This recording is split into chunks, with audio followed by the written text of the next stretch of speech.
Pengalaman saya tengok di Baghdad, yang baca doa awal tahun akhir tahun ni puak-puak Syiah Ismailiyah.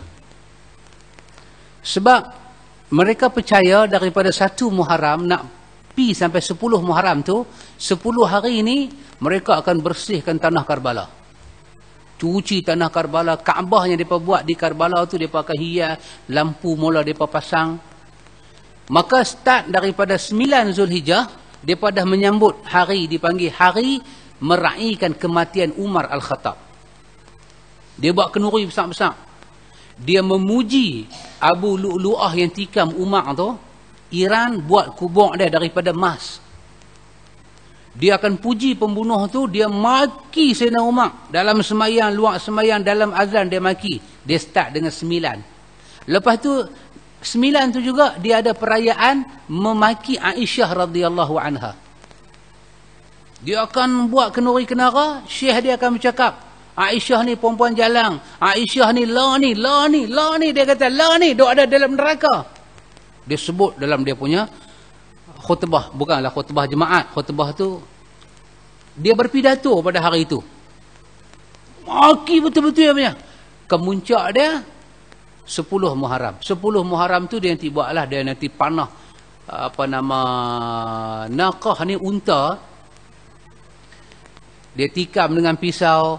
Dia kata kalau Aisyah, kalau Abu Bakar hidup lah ni, kami buat dia macam ni.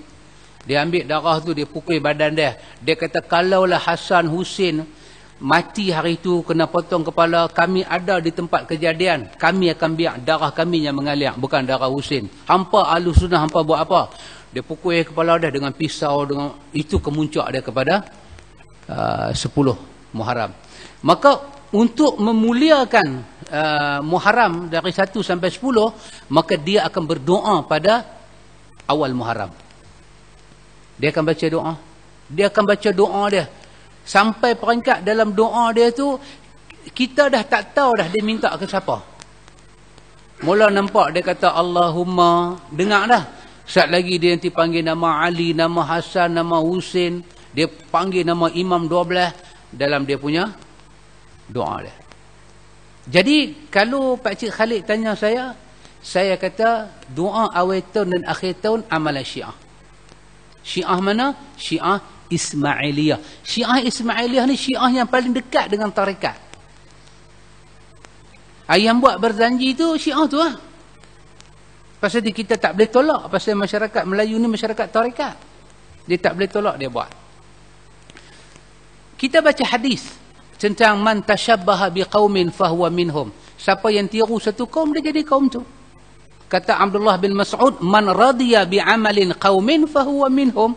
Dia reda dengan amalan kaum tu. Dia tahu amalan kaum tu bukan daripada Nabi. Maka dia jadi kaum tu.